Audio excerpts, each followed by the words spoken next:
Welcome to the Dan Casper Show podcast, your chance to catch the full show anytime, anywhere. If you missed it live on the radio, no worries. We've got you covered with all the sports talk, opinions, interviews, and conversations from the show. From the Packers to the Brewers to the biggest stories in sports and around Wisconsin, it's all right here. This is the Dan Casper Show podcast.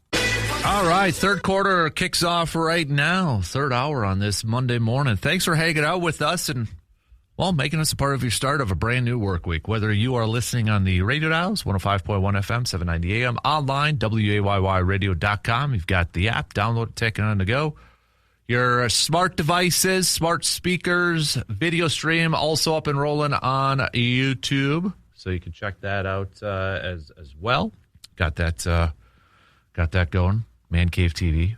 Go hit that subscribe button, follow button on there. Somebody messes with the screen all the time on the weekends. But all right, anyways, we got lots to recap from this past weekend, don't we? Packers making a trade for Wicks. How does that affect draft plans next week for the green and gold? Why did they trade Dontayvion Wicks? I'll throw out a few different scenarios to you all. We're going to get back to some more Badgers chat with the Badgers now looking for a new athletic director. Kind of a shocking, surprising announcement that Chris McIntosh is stepping away to take a job at the Big Ten Conference. Also, Bucks officially will be looking for a new head coach. It's like the Bucks couldn't get off the court fast enough yesterday to wrap up their season, and Doc is out. Giannis also talks. What did he have to say? Brewers have the off day today, and maybe a good day to put their head under some cold water and regroup after losing 5 in a row and getting swept by the Nationals. Continue to send me your best and worst from the weekend. Our VFW post 305, best and worst from the weekend. You can text those on over to that Shoe Doctor's bullpen line at 715-830-1912. Or you can hit us up on the Section 105 chat. Question I was kind of thrown out there because we did a Glory Day segment brought to you by Summer Jam at Eau Claire. And it ended up being a little bit of a technical question. So, 90s or older, what was your favorite sports video game if you were younger and you played?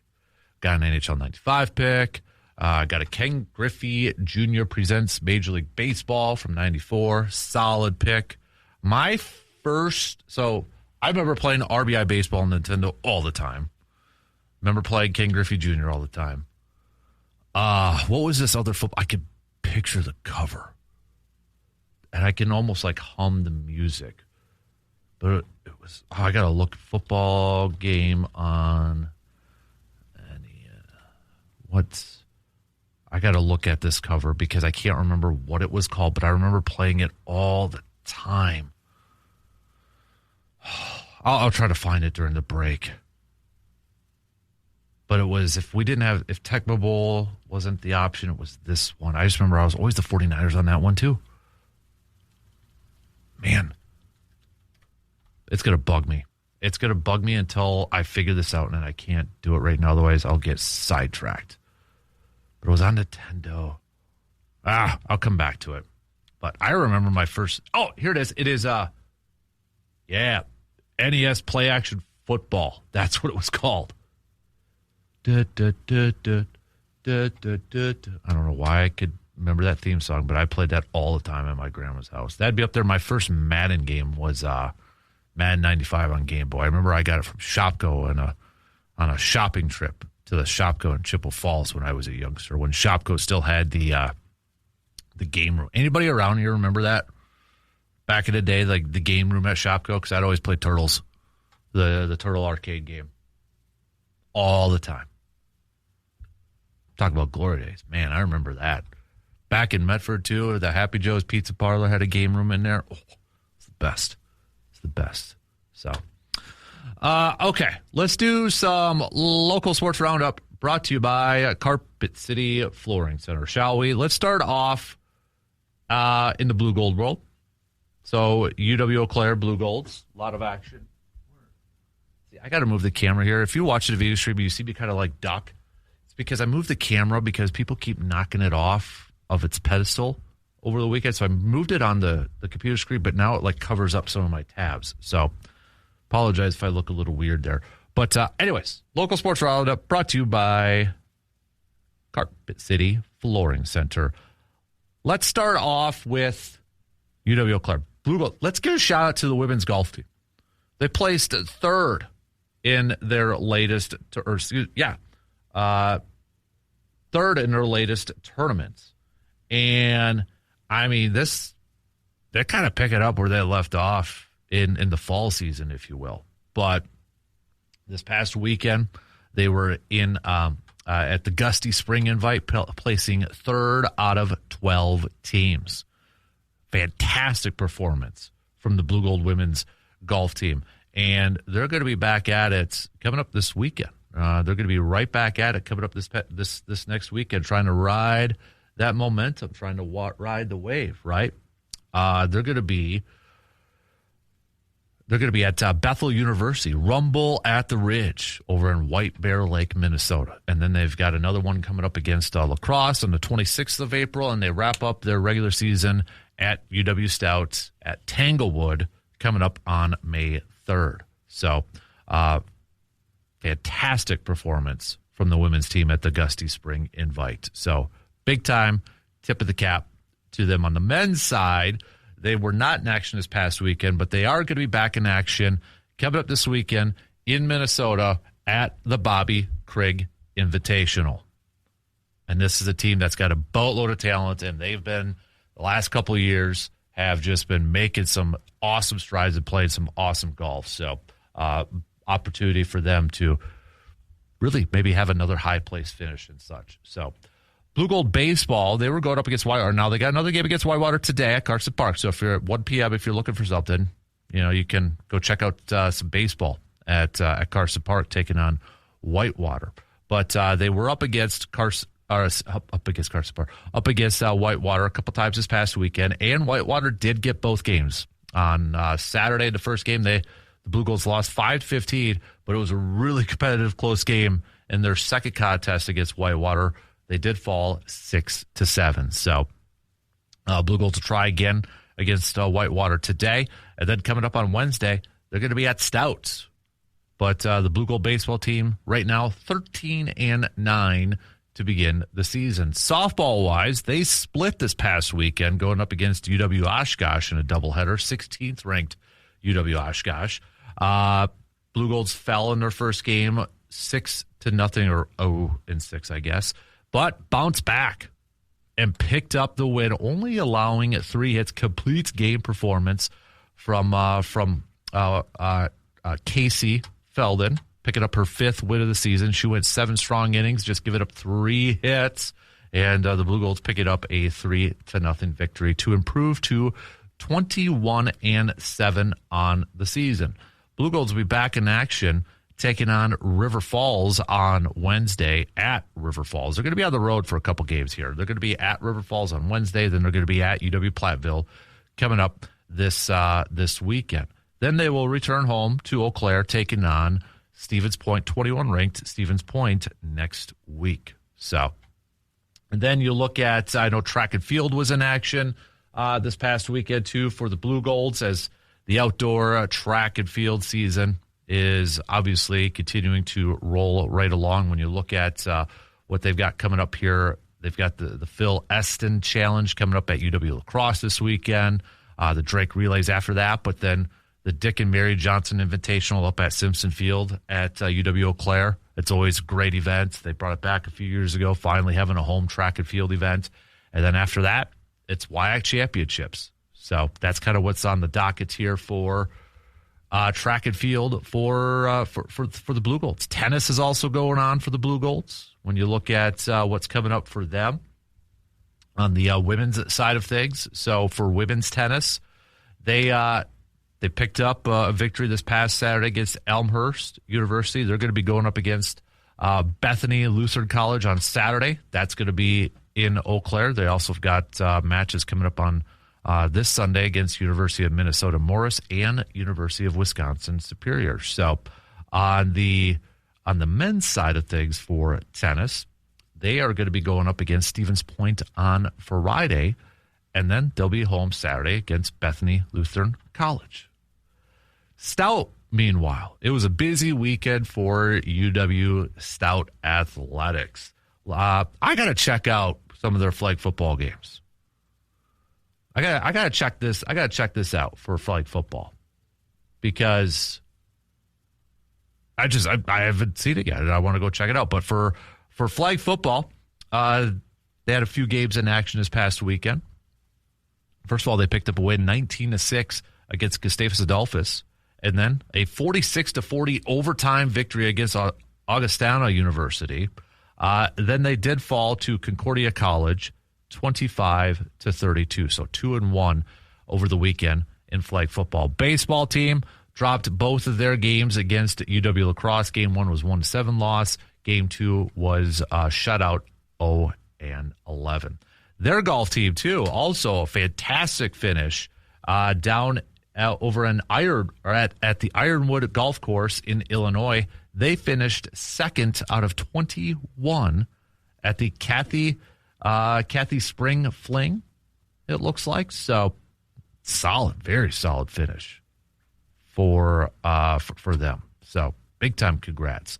Looking ahead, they've got coming up on tomorrow some softball action. So Stout softball is going to be taking on the University of Northwestern Minnesota in a doubleheader. Then looking baseball is going to be in action. Here we go. Wednesday. Blue Golds and Stouts. It's going to be in Menominee at Wakanda Park. Hit the road and watch a little bit of that. That should be a good matchup over there too. So that's kind of your look at from the college side of things. So good. It's a busy time. We're starting to get close. Can you believe it? I was looking at the softball schedule. This is how close we are. We're less than a month from WIAC conference tournament already for softball. Because, not to get too far ahead, but they've got River Falls, Platteville, Stevens Point, La Crosse, Stout, Whitewater, the first Saturday in May, and then it's WIAC tournament already. WIAC tournament begins May 8th. We're less than a month. We're just like a couple weeks away from WIAC tournament for softball. It's coming up fast, really fast. So I know we had a lot of prep, baseball, softball games going on, track and field, golf, soccer, tennis and such, all across the board. We'll get the latest and updates on that with Mr. Berg coming up on Friday when we take a look at our local sports roundup on Friday with Brandon. So Brandon will break down the high school portion of our local sports with all the sports going on. So, all right, let's take a quick break. We'll get back to let's get back to a little football talk, shall we? Dontayvion Wicks getting traded by the Packers. What does it mean for the upcoming draft next week? Or maybe it doesn't mean anything. How surprised were you when you heard the news on Friday that the Packers shipped off Dontayvion Wicks to the Eagles?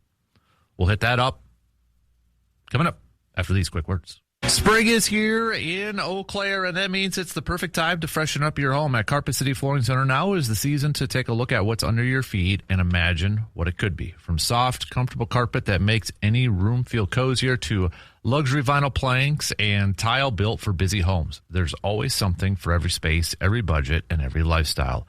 Maybe it's one room that needs a refresh, or maybe it's time for a full home update. Either way, their team is here to help you, guide you through it all, from choosing the right style to professional installation that you can count on.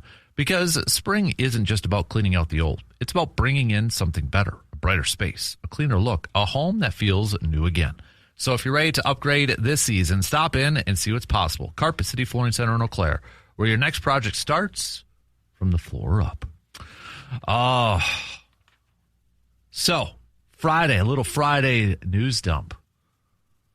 The Packers reportedly trading, and they are trading, but trading Dontayvion Wicks to the Philadelphia Eagles for a 5th-round pick in this year's draft and a 6th-round pick in next year's draft. Now, it was rumored. There was some talk out there all offseason. I don't even know if I'd call it rumors. Maybe a little bit, but there were some rumors about potentially Jaden Reed and Dontayvion Wicks potentially being on the trade market. And I'll be honest, I didn't really read much into it. I didn't think that was going to be really a thing. So when that first popped up on Friday, late Friday afternoon, yeah, I was a little surprised. It's like they actually did it? Wow. Okay. Interesting. What else went through my mind, though, was, okay, was Dontayvion Wicks one of those, quote, disgruntled, not happy players about his role? You know, Matt LaFleur admitted, yeah, there were some players that were not happy with their role. Maybe not getting as much of an opportunity as they would have liked. And you look at Dontayvion Wicks, okay?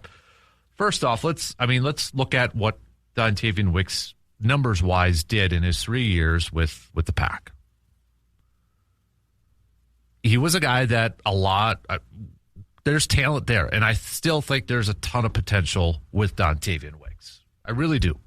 He's got this great, he probably was the best on the Packers in terms of getting off the line of scrimmage with his footwork. And that's why a lot of people said it reminded them of Devontae Adams. But you look at what Dontayvion Wicks, a former fifth-round pick, did in 2023, his rookie year. 15 games, 581 yards, and 4 touchdowns. All right. Which it's set up for year 2, his sophomore year, 2024, with some decent high expectations. Played 17 games, but just 415 yards, but he did have 5 touchdowns. The issue that he had in 2024 was like a few other players. Drops. Couldn't catch the ball at times. So heading into year 3, Packers draft a first-round wide receiver. They draft Savion Williams. They have Christian Watson coming back. Romeo Doubs is there. Jaden Reed is there. He played 14 games. He did technically start 7, but it felt like Wicks was, even with the injuries, remember, Watson didn't start off the year, then Jaden Reed got hurt, and Matthew Golden didn't even get a ton of opportunities. Yet Wicks put out his lowest number of targets, his lowest number of receptions, his lowest number of receiving yards, and only had 2 touchdowns. Essentially, he had one really good game.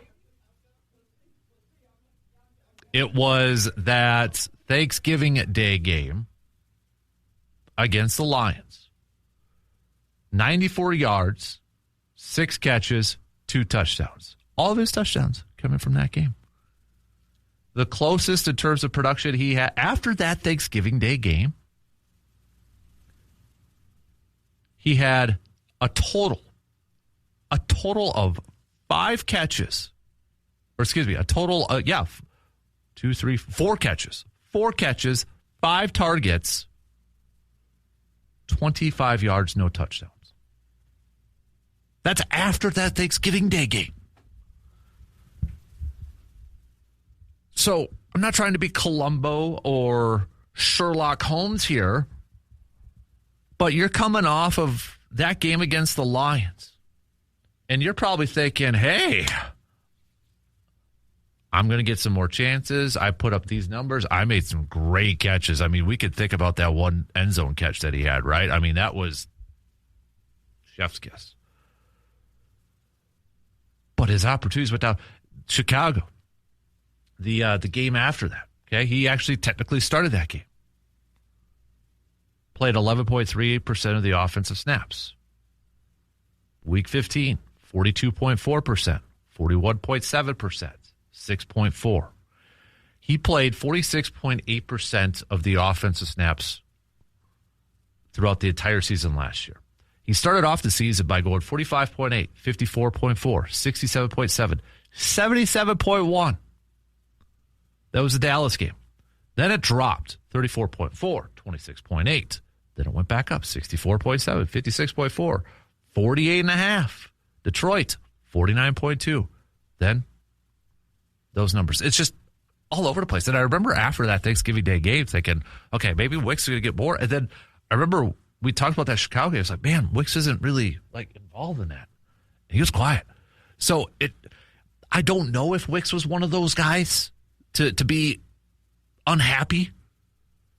But you look at that, if we look at that kind of evidence, and it points to that possibility. But I also think the other thing here is the fact that Wicks agreed. They already had a contract in place. When this trade was announced, it was like he's also going to sign a one-year deal, $12.5 million.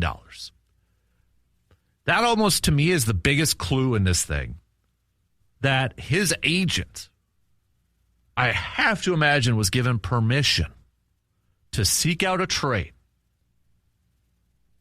And I'm sure his agent, already had this thing worked out.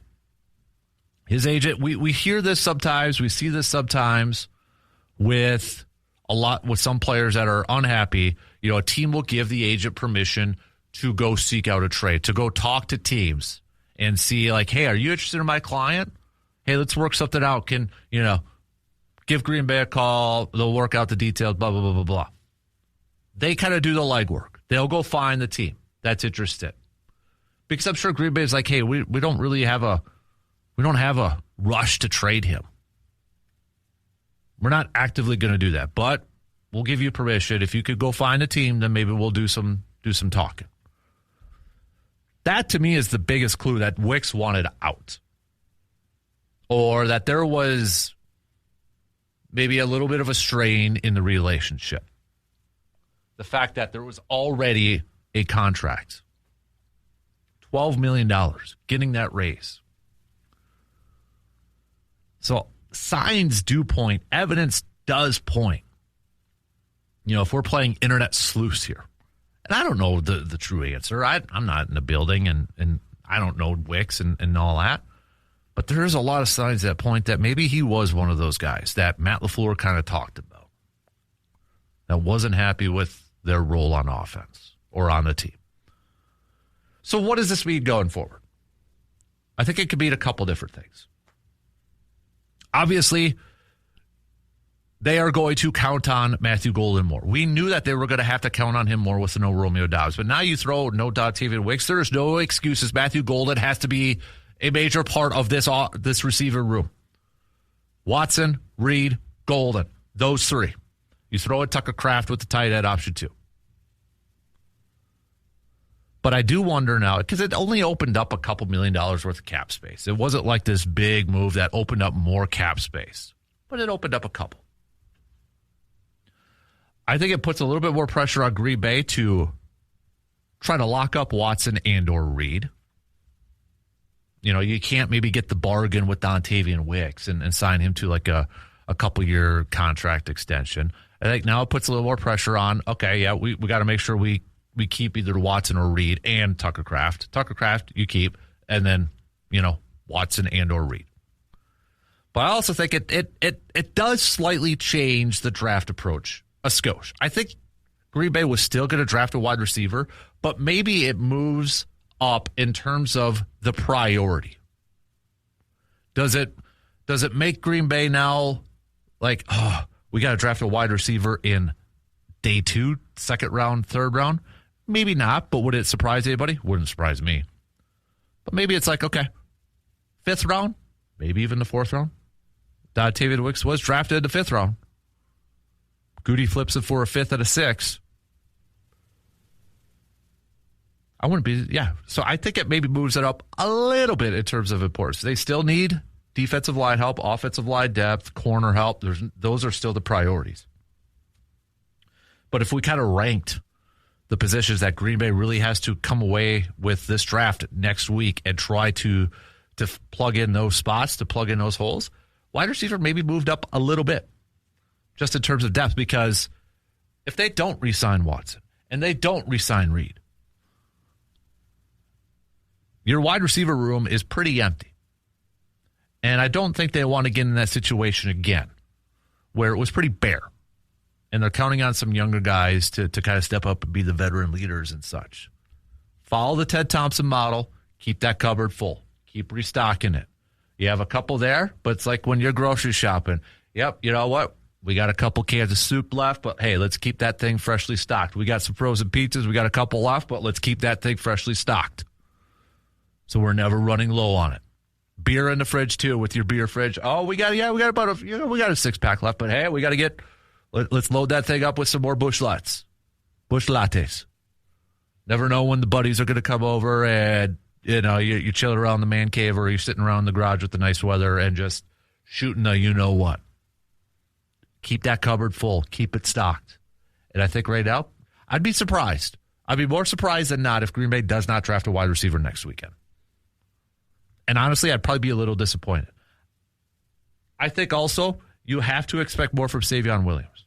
I don't know what the role is for Dontayvion Williams, but he is a third-round pick. He can't be your end-around guy.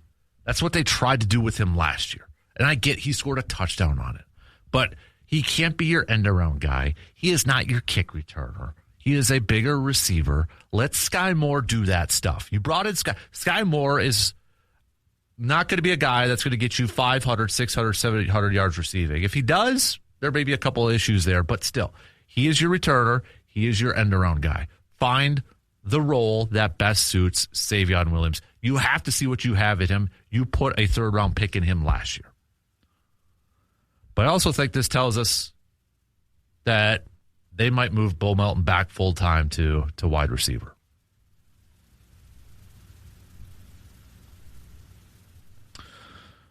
All right, we got to take a quick break. Plenty more to get to here. We'll be right back after these few words. Golfers, don't forget to get your two-person team in for the 6th annual Casper Classic coming your way August 7th at Lake Hallie Golf Course. Just head to WAYYradio.com. You'll see the icon there, or you can head to 715store.com to sign up your two-person team, and spots are going really quick. We have sold out every single year. We've got the tee times at 10 a.m., 1 p.m., 7:30 a.m. If you're an early riser, you can get out there and golf with Surveyor Sam and Nate out there. So big thanks to Hy-Vee. They're going to be our lunch sponsors again. Window World, presenting sponsor. We got VFW Post 305. We got Meyer Construction. So big thanks to all of our partners. If you are interested in partnering up with the Casper Classic to help benefit Backyard Dreams, please let us know. Or if you would like to donate a prize and such, hey, we're all about that too, because all proceeds go to Backyard Dreams. So Brandon on the Brandon Wolf on YouTube. I'm a little jealous of your kid here now, Brandon. Said, best of the weekend. Bought a $5 optic booster pack from Walmart, and my son hit a Deion Sanders Uptown valued at around $200. He is officially hooked on card collecting now. That is sweet. That's awesome.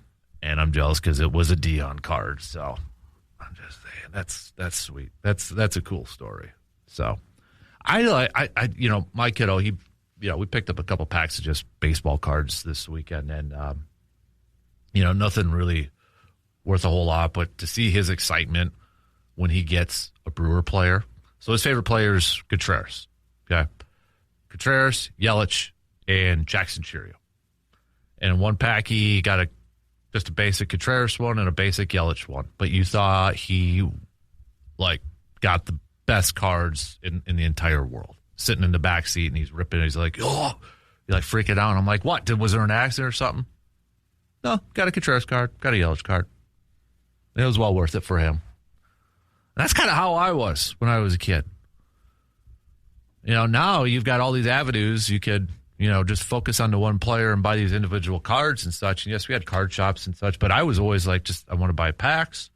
And you're just hoping and praying, and you're crossing your fingers, and you're praying that you're going to get your favorite player or a couple of your favorite players or players from your favorite team. Like basketball, I was just hoping, I just want a Shaq card in here. Hoping to get a Shaq card. I'm hoping to get a Penny Hardaway card. Please, please, please. Or a Packers card. This is what I want. And, it was it was obviously a big risk because you didn't know it wasn't guaranteed, right? So it just kind of reminded me when I was younger and throwing that out there too. So another message, we were talking about just kind of our glory days, sports ones on here too. It said Roger Clemens baseball. Dan said the only real player was Clemens. Every other player was fake, but close to the real player. Examples include D. Raspberry and P. Kirby and Y. Robin. Yeah. I used to play a basketball game on Sega because I was Orlando Magic 95, NBA Action 95. Penny, Nick Anderson, Des Scott, Horace Grant, and then roster center 00. Wonder who that was. Shaq. So that's what that was. Mark said his kids loved Mike Tyson box. Oh, Punch Out. Yeah, Punch Out. I used to have a garbage can as a kid of that video game. I used to have a garbage can of that video game. I wish I still had that garbage can. That's got to be worth something, I would imagine, to collectors and such. But John says his best of the weekend, his VFW Post 305 best of the weekend is Badger men's hockey. Yeah, they didn't win, but honestly, they would say they had Wisconsin in the national championship game. Worst of the weekend, Brewers getting swept and losing 5 straight. So, yeah, you can continue to send yours if you'd like. Zach says, if I remember correctly, I had a football game for my Sega Dreamcast. I'm really wondering if I had to look it up, the one I played on Sega NFL 2K. All right. Zach also says, I'm really wondering if Goody is going to trade up with having all of these picks. I don't know if he's going to trade up. I mean, if you think about it, you know, it's not like he's got 12 picks, right? I think, you know, not having the first round pick, okay, maybe you're trying to add a little bit more. We know Goody likes to move around the board, and he's always said he likes to accumulate picks. He would love to have as many picks as possible.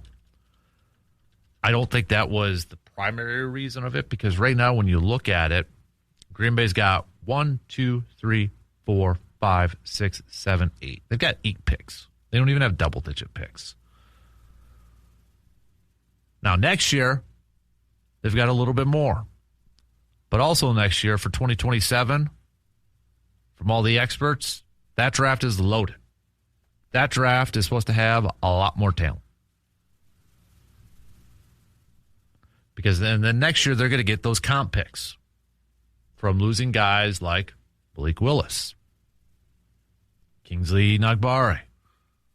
You know, they got the pick for Rashad Gary for next year's draft. But right now, it's just 52 overall, 84 overall, 120, 153, 160, 201, 236, 255.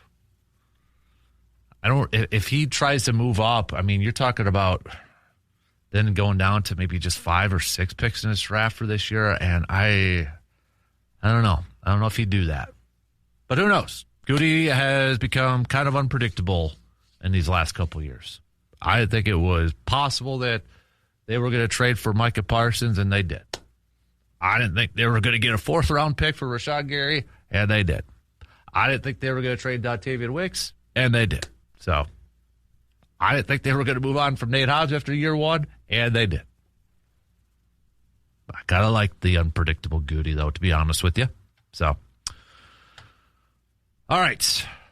We got to take a quick break, and we'll start to wrap up the 3rd hour. All right, we'll get back to some Badger chat with the Badgers. Going to be looking for a new athletic director, but also a new chancellor, too. That's an important part to this athletic equation. Don't forget that part, too. That's very important. And we'll get back to some more Brewers talk coming up here as well. So, all right, final break for the 3rd quarter.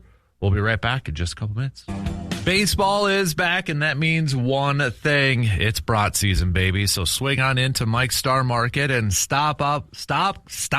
I can't spit it out. Stock up for game day the right way. From fresh and wide variety of flavorful brats, you'll find something that'll feed the whole crew. Whether you're tailgating or backyard grilling or just catching the game at home, nothing says baseball like brats on the grill. Make every pitch, every inning, and every bite count. That's Mike's Star Market in Eau Claire.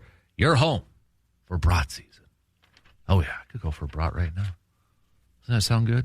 Isn't that weather yesterday a little muggy, but all that good stuff? Get kind of in the mood for oh, man, summer-wise? Yeah, it did for me. So, all right. We only got a few minutes left to the top, so I'll save the Brewers chat and the Bucks, or excuse me, the Brewers chat. And I guess, yeah, the Badgers and a little bit of, yeah, we'll go Badgers, Brewers coming up in the next hour. A few minutes left here, but Doc Rivers out as head coach, which that was no surprise. It almost felt like, can we get off the court as soon as possible? But Doc Rivers is departing as head coach of the Milwaukee Bucks. So they're going to be looking for their third head coach. They're conducting their third head coach search in 3 years.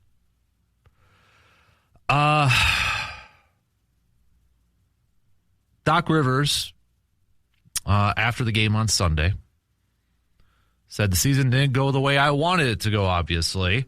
I always say I could do a better job. We could have had a better health. We could have had all kinds of things. I'm not a guy at looking back. All you could do is look forward. We did a lot of things to improve a lot of the young guys. Unfortunately, that was the road that kind of presented itself for us, and we did that. I don't know where. This is the question, I think, and we went through some of Giannis's comments after the game, too. Little Q&A and such. And if you're running the Bucks, let's say you want Giannis back. Do you try to improve those chances of him signing an extension by bringing in a coach that he's all about? Maybe it's promoting Darvin Ham. Maybe it's bringing back Taylor Jenkins, who was an assistant before he became the head coach of the Memphis Grizzlies and had some success there. Apparently him and Giannis had a great relationship. Is that a possibility? Do you go with somebody who has head coaching experience? Do you go with somebody, a first-timer, Becky Hammond? I think if you're a coach, too, if the Bucks want to have a big fish in this thing, a lot's going to depend on whether Giannis is going to be there or not. If they want to try to attract or draw some of the biggest names out there or a big candidate, they probably want to have the reassurances that Giannis is going to stay there. And I don't know if they can get that. I don't know.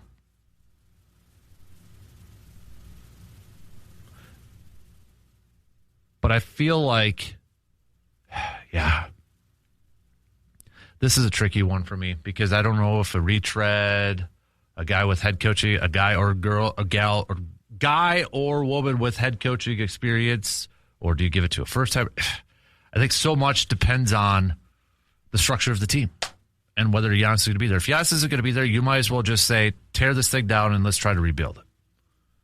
And whoever that coach is, maybe they could turn out to be like a Taylor Jenkins, and maybe that's the option here because he went to Memphis and had some success and such and built that up and kind of over-exceeded a lot of expectations, and maybe that's what the Bucks need.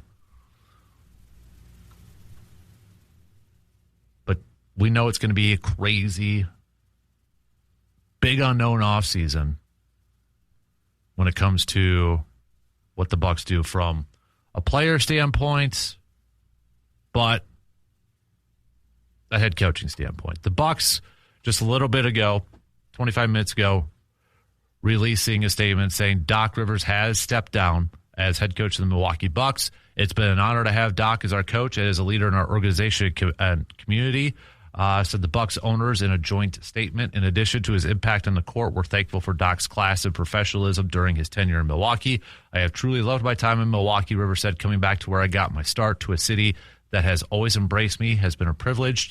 I am disappointed that things did not turn out the way any of us hoped, but I am deeply grateful for this experience, the relationship built, and unwavering support from our fans and community. Milwaukee will always mean a lot to me, and this chapter will hold a special place in my heart.